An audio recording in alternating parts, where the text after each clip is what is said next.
estamos de regreso y nos quedamos con una pregunta planteada. ¿Influyen o no el surgimiento de las nuevas tecnologías al hábito de lectura en El Salvador? O en el mundo, porque ya las tecnologías son del mundo. Claro, yo pienso que es que El Salvador va teniendo una tecnología de punta y durmiendo en el suelo. El Salvador va con el top de la tecnología japonesa y estamos que no tenemos para pagar salarios este año, ¿verdad? El Salvador va a una cosa dispareja, igual. No podemos, digamos, el autor que triunfa en Japón, que triunfa en Colombia, que son países que realmente hay toda una política editorial, no solamente del Estado, sino que de la empresa privada. En El Salvador todavía estamos viendo cómo le entramos para que la gente le guste la literatura, mientras Colombia, México, España ya superaron hace décadas ese problema de que qué le damos a la gente. Allá le damos de todo, literatura libre, literatura de todo, consumo de esas sociedades cosmopolitas. Aquí estamos pensando qué va a publicar la Caúda Cartonera, qué va a publicar la BPI, qué va a publicar Santillana, porque esto no le va a gustar a la gente, porque en El Salvador son demasiado conservadores. Bueno, a ver, Dani. Ahí hay otro problema que, ahora primero la pregunta de por qué no lee la gente, y otra de las cosas que nos dimos cuenta es que esto que se puede llamar una industria editorial en El Salvador y en Centroamérica, lo que sucede es justamente esto que voy a decir, bueno, ¿para quién publico un libro? Esa pregunta no se la hacen nuestros editores. ¿Para quién publico un libro? ¿Por qué? Porque no se la hacen en mucho, porque la idea de ser editor está más por diagramar un texto y sacarlo a la luz y que de pronto alguien lo lea, que pensar en los lectores.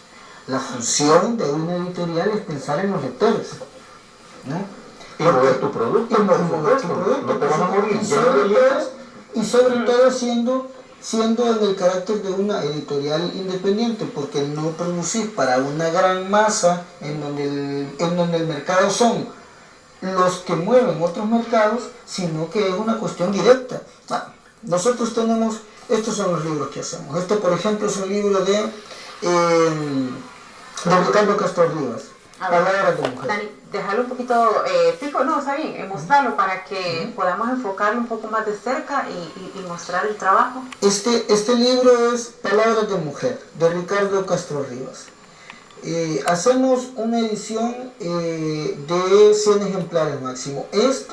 Esta es la tercera vez que sacamos los libros de Ricardo. Cada vez, y bueno, este es un grabado, entonces van a ser 100 grabados los que va a tener. No sé, es un grabado artístico. ¿Qué pasó con este libro? Nosotros sacamos 100 de los anteriores que hicimos, cada uno era un libro diferente. Bueno, Mario, que ha venido viendo nuestra evolución, ve que, o sea, casi todas las series son de lo mismo. Cada libro es un libro diferente, o sea, cada gente puede tener un ejemplar único. El trabajo que hay detrás de la publicación es sumamente grande. Entonces, ¿qué es lo que pasa con nosotros? Que nosotros podemos sacar 10 y podemos sacar 5 y podemos sacar 20 y 100 y 1000 y nos tiene cada libro el mismo costo. A una editorial, digamos, tradicional, sale que si hace 2000 libros, pues sí, le sale barato. Si saca 5000 también. Pero a nosotros nos cuesta lo mismo y lo hacemos. Pero además de eso, nosotros sacamos el título, pero vamos pensando un poco en los lectores. Vaya, para decirte algo, esto no es un libro, por ejemplo, para un niñito o un joven que comienza a leer. Este es un libro ya para un amante de los libros. De alguna manera, estos ya amantes de la literatura, de los libros, cuando llega una cosa nueva, por ejemplo, como este libro que tengo aquí, que se llama Esporas, de Néstor Durán, ¿verdad? Que es un maestro que se dedica a él a dar clases, pero si este libro le llega a una persona que goza de la lectura, entonces resulta que lo puede recomendar, que puede hacer, es decir, hay con él, digamos, diferentes estrategias. Pero regresando al punto de lo digital, yo lo que creo ahí es que lo que sucede es que el formato digital, ¿no? En las manos de quien está, las estadísticas nos decían que teníamos acceso a internet de más o menos el 15% de las personas. Eso no es cierto, tenemos mucho más. Yo entendía que era más o menos el 20%, Sí. según la encuesta de hogares. Sí, pero imagínate que ahora que decía Mario Noel que 7 teléfonos en una casa, o sea, es una cuestión grande donde la gente de una u otra manera anda leyendo alguna cosa. Ahora, pero lo que a formatos de lectura tiene que ver, o sea, es bárbaro. Uno se encuentra bibliotecas virtuales completas en donde puede bajar la cantidad de libros que quiera para leerlos. Pero ¿la vas a imprimir o la vas a leer en pantalla? ¿Vas a leer? La vas a leer en pantalla. Hoy en la mañana leí el Garcilaso de la Vega, que por él estamos aquí este día, ¿verdad? Y leí una serie de comentarios reales hermosos, ¿entendés? Pero me cansé. Después de 30 minutos de estar leyendo comentarios reales, me fui al libro impreso y disfruté deliciosamente. O sea, el acceso que tenemos a la tecnología hay que aplaudirla. El tema es cuántas personas leen en una pantalla. Es criminal. Es muy cansado, Es ciertamente. criminal. Pero también se puede acceder a través, o sea, por ejemplo, independientemente del nivel de penetración de Internet en El Salvador, supongamos que estamos en un momento ideal y que tenemos un nivel de penetración del 78% como en Estados Unidos, que es casi la totalidad de la población. Se puede acceder también a la lectura a través de los medios electrónicos, de las redes sociales. Yo les voy a poner un ejemplo. Fíjense que hace un par de semanas estuve acá, personas que habían estado montando la obra Un volcán sobre los techos de París, inspirado en Consuelo Sunsin, La rosa del Principito. Y un día antes yo quería leer el libro otra vez y no tenía físico. Entonces la opción que tuve es buscarlo y estaba bien accesible y lo pude leer. Ciertamente es un libro pequeño y a lo mejor no tiene eso que cansa mucho, pero también hay una forma de acceder a la lectura. No sé qué les parece. Sí, por supuesto, pero hay una cosa que quería apuntar, perdón, Manolo, solo quiero apuntar esto nada más, es que va a ser diferente el goce, o sea, para mí un libro es un goce estético sobre todo, ¿no? Porque se disfruta cómo ha sido colocada la tipografía, cómo está hecha la ilustración, el libro como tal, el mismo olor, hay un montón de cosas, pero no es lo mismo que le des un libro a un nativo digital que a un migrante digital, porque el migrante digital está pasando de aquí a lo digital. El nativo digital nació en esos formatos digitales y por tal le gustó mucho, claro, es una pequeña porción de la población.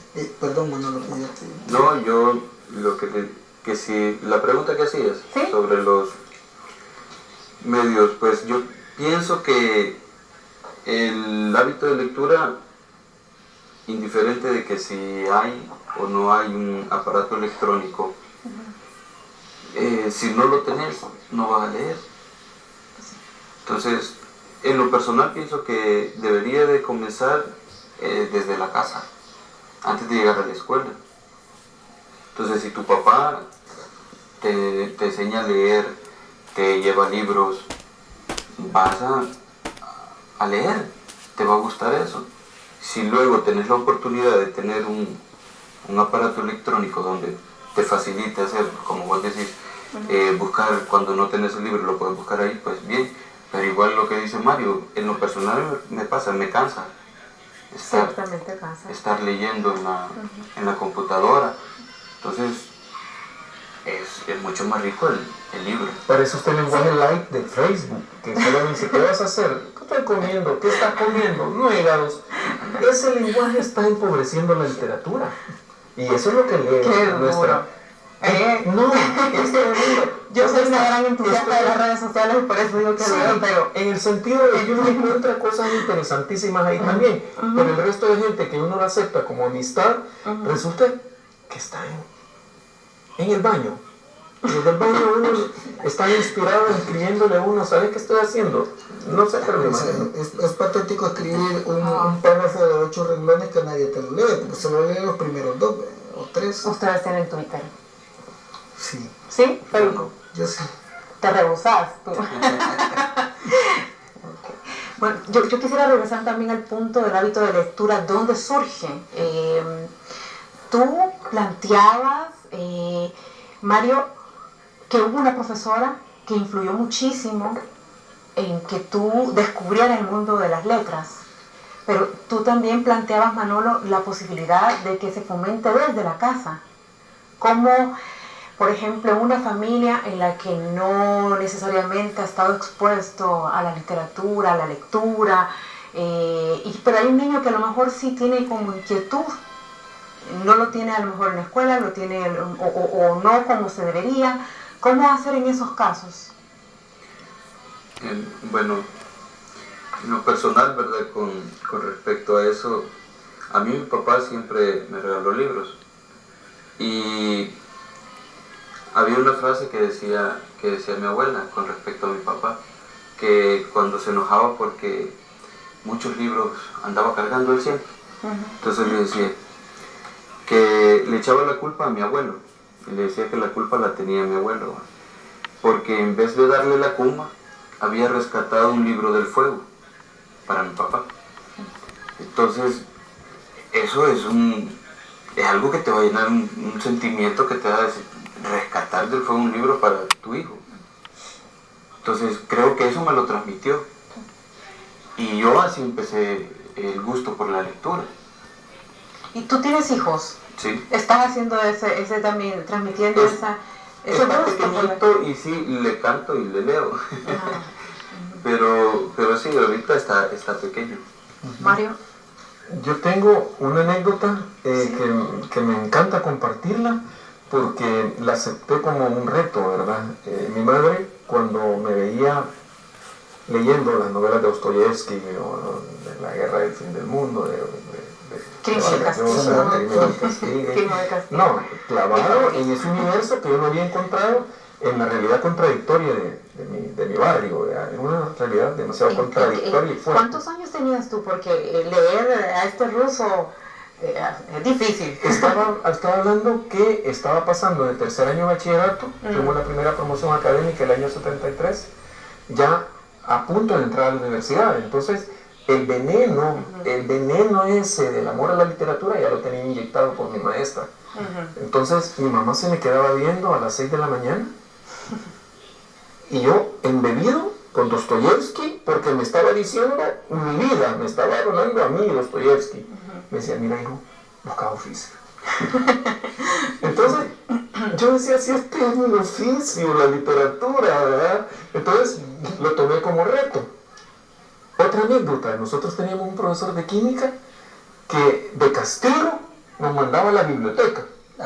Ay, Dios. Sabroso que nos mandaba. Claro, no sabía que era mi lugar.